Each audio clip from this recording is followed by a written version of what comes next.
নমস্কার, নিউজ ভ্যানগার্ডের এক নজরে 25-এ আপনাদের প্রত্যেককে স্বাগত। এই মুহূর্তে আপনাদের সঙ্গে আমি রয়েছি শতাব্দী। ওয়াকফ মামলায় এবার সুপ্রিম কোর্টে স্থগিতাদেশ জারি রেখেছে। অন্তর্বর্তী রায় স্থগিতাদেশ জারি রাখলো সুপ্রিম কোর্ট। মঙ্গলবার থেকে পরপর 3 দিন ধরে ওয়াকফ মামলা শুনানি রয়েছে সুপ্রিম কোর্টে।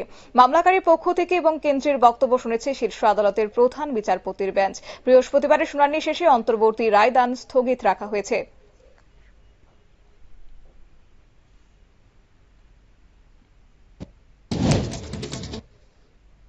কাশ্মীর, জল, বাণিজ্য এবং সন্ত্রাসবাদ এই 4টি বিষয় নিয়ে ভারতের সঙ্গে আলোচনায় বসতে চায় পাকিস্তান। সাংবাদিক সম্মেলন করে এমনটাই জানিয়েছেন পাকিস্তানের প্রধানমন্ত্রী শেহবাজ শরীফ।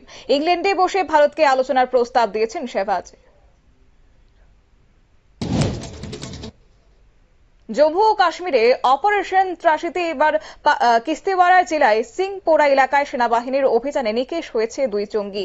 শহীদ হয়েছে এক জওয়ান। গোপন সূত্রে খবর পেয়ে এলাকায় হানা দিয়েছিল নিরাপত্তা বাহিনী। অন্যদিকে জঙ্গিদের খোঁজে অভিযান এখনো অব্যাহত রয়েছে বলেই খবর।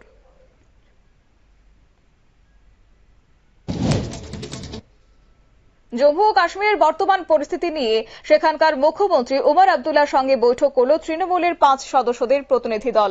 ক্ষতিগ্রস্ত পরিবারগুলির সঙ্গে সাক্ষাৎ করতে বৃহস্পতিবার পুঞ্চ এবং শুক্রবার রাজৌরিতে যাবেন প্রতিনিধি দলের সদস্যরা।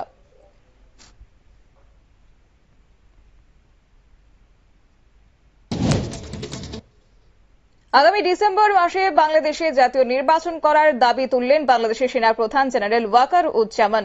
তিনি বলেন, একটি নির্বাচিত সরকার সেনাবাহিনীর অভিভাবক হিসেবে কাজ করে, কিন্তু গত 9 মাস ধরে বাংলাদেশের সেনাবাহিনী অভিভাবকহীন রয়েছে।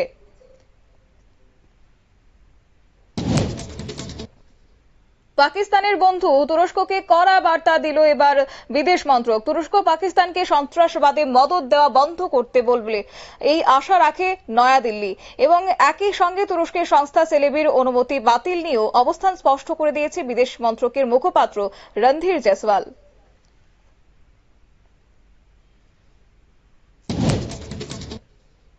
কোভিডের প্রাদুর্ভাব বাড়তেই এবার ভারতের শেয়ার বাজারে ধস নামল বৃহস্পতিবার। গত কয়েকদিন ধরে বেশি ঊর্ধ্বমুখী ছিল বাজার, কিন্তু গতকাল থেকে কোভিড ছড়ানোর ঘটনা প্রকাশ্যে আসতেই বাজারে ধস নামল। এক ধাক্কায় 1000 পয়েন্টেরও বেশি পড়েছে সেন্সেক্সের সূচক।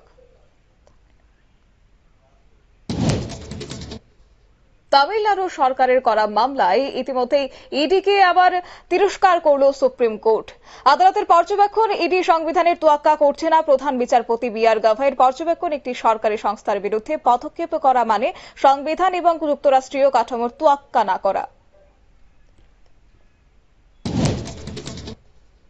নয়াদিল্লিতে বড় রকমের নাশকতার ছক কষছিল পাকিস্তান। গোয়েন্দা সূত্রে খবরের ভিত্তিতে 2 আইএসআই এর চর আনসারুল মিয়ান আনসারি এবং আখলাক আজমকে বৃহস্পতিবার গ্রেফতার করে সেই ছক বানচাল করল দিল্লি পুলিশ। ধৃতদের জিজ্ঞাসাবাদ করছে পুলিশ।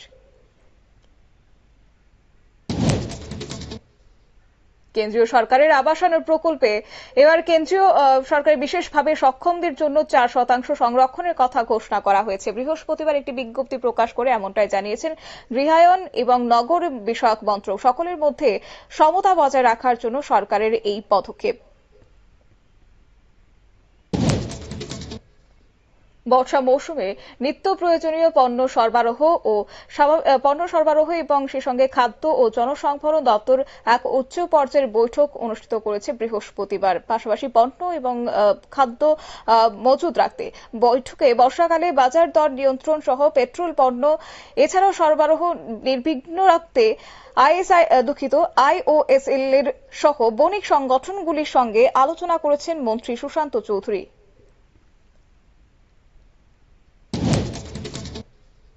গার্থাং অমূল্য ধনপাড়ায় পারিবারিক বিবাদের জেরে পুত্রের হাতুড়ির আঘাতে গুরুতরভাবে আহত হয়েছে পিতা নির্ধন ত্রিপুরা। স্থানীয় পুলিশ সূত্রে খবর এবং দমকল বাহিনীরা ঘটনাস্থলে পৌঁছেছে। শান্তির বাজার হাসপাতালে আহত পিতাকে ভর্তি করিয়েছে। অভিযুক্ত পুত্র পলাতক রয়েছে বর্তমানে। তেলিয়ামুড়া উতলাবাড়ি এলাকায় এক ব্যক্তির কারণে বাঁধ কেটে দেওয়ার বর্ষার জলে প্লাবিত হয়েছে একাধিক কৃষকের জমি। ফলে কৃষি জমি বালিতে ঠেকে গিয়ে বহু পরিবার এখন খাদ্য সংকটে পড়েছে। ক্ষতিগ্রস্ত কৃষকরা প্রশাসনের হস্তক্ষেপ ও ক্ষতিপূরণের দাবিতে আন্দোলনে সরব হচ্ছেন।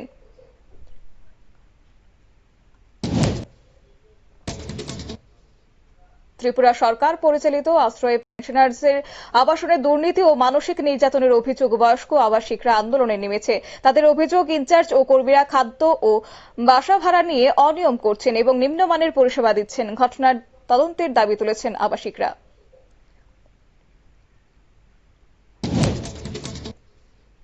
মৈত্রী সেতু থেকে সুস্থ জীবন ও বিশ্ব শান্তির কামনায় পথপ্রচুর ধ্যান সাধনা ধর্মযাত্রা শুরু হবে 24 মে। বহুজনী হিতায় এডুকেশন ট্রাস্টের উদ্যোগে আয়োজিত এই যাত্রায় থাইল্যান্ড থেকে আগত 13 জন বৌদ্ধ সন্ন্যাসী অংশ নিচ্ছেন এই যাত্রাটিতে। ধর্মযাত্রাটি ধর্মনগরে গিয়ে শেষ হবে বলে আয়োজকরা জানিয়েছেন।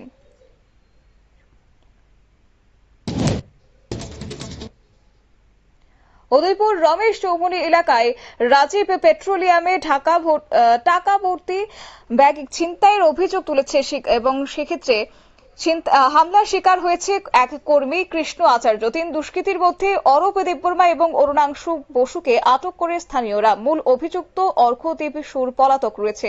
আহত কৃষ্ণ আচার্যের মাথায় 17টি সেলাই লেগেছে।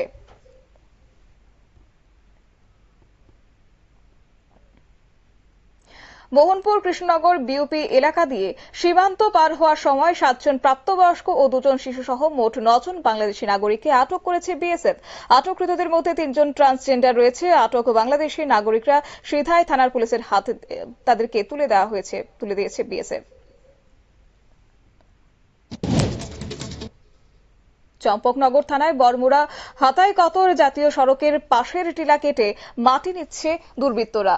বিপজ্জনক পরিস্থিতি সৃষ্টি হয়েছে। গাছ পড়ে রাস্তা বন্ধ হওয়া কিংবা ধস নামার আশঙ্কা দেখা দিয়েছে। স্থানীয় চালক ও বাসিন্দারা সতর্ক করলেও অবৈধভাবে লরি দিয়ে মাটি নিয়ে চলে যাচ্ছেন চালক মনোরঞ্জন দেববর্মা।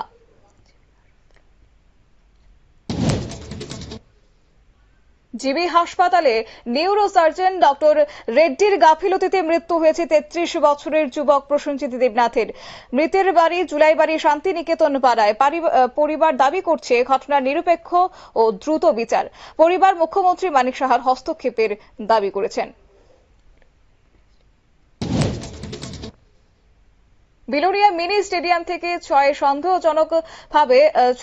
সন্দেহজনককে আটক করেছে পুলিশ এবং যাদের মধ্যে 2 বাংলাদেশি নাগরিক রয়েছে। অবৈধভাবে সীমান্ত পার করে ভারতে প্রবেশ করে মায়াপুর যাওয়ার পরিকল্পনা করছিল তারা। একজন পালিয়ে যায়। ঘটনায় সীমান্ত নিরাপত্তা ও গোয়েন্দা বাহিনীর ভূমিকা নিয়ে প্রশ্ন উঠেছে।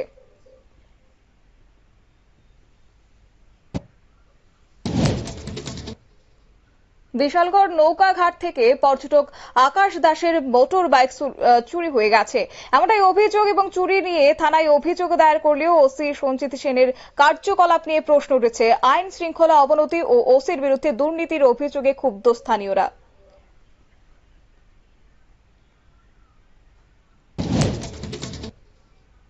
সাবরুম শিয়ালদা কাঞ্চনজঙ্ঘা এক্সপ্রেসে রাঁচির এক প্রসূতি মা জন্ম দিলেন পুত্র সন্তান।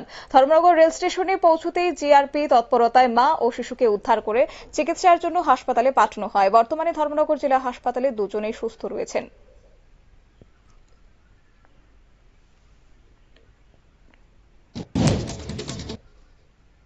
All India save education committee Tripura chapter রাজ্যে পিপলস এডুকেশন পলিসি 2025-এর ড্রাফট প্রকাশ করেছে। সংগঠনের নেতারা বলেছেন, কেন্দ্রীয় সরকারের জাতীয় শিক্ষানীতি 2020 একতরফাভাবে পাশ হয়েছে এবং তারা বিকল্প নীতির জন্য জনতার মতামত সংগ্রহ করবে।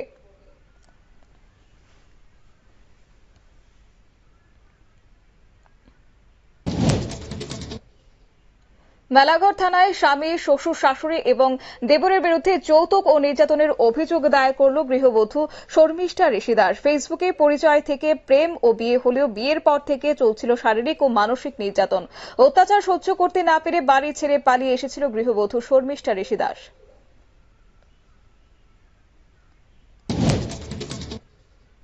মধুপুর থানার পাথারিয়াদার এলাকায় থেকে এলাকাবাসীর সহযোগিতায় 5 বাংলাদেশিকে গ্রেপ্তার করল পুলিশ। ধৃতরা জানিয়েছে, অবৈধভাবে সীমান্ত পেরিয়ে এসে দিল্লিতে কাজের উদ্দেশ্যে যাচ্ছিল তারা। ঘটনার শুরু করেছে ইতিমধ্যে মধুপুর থানার পুলিশের পক্ষ থেকে তদন্ত। এক নজরে 25 আপাতত এই পর্যন্তই। পরবর্তী আপডেটে দেখার জন্য চোখ রাখুন শুধুমাত্র নিউজ ভ্যানগার্ডের পর্দায়। নমস্কার।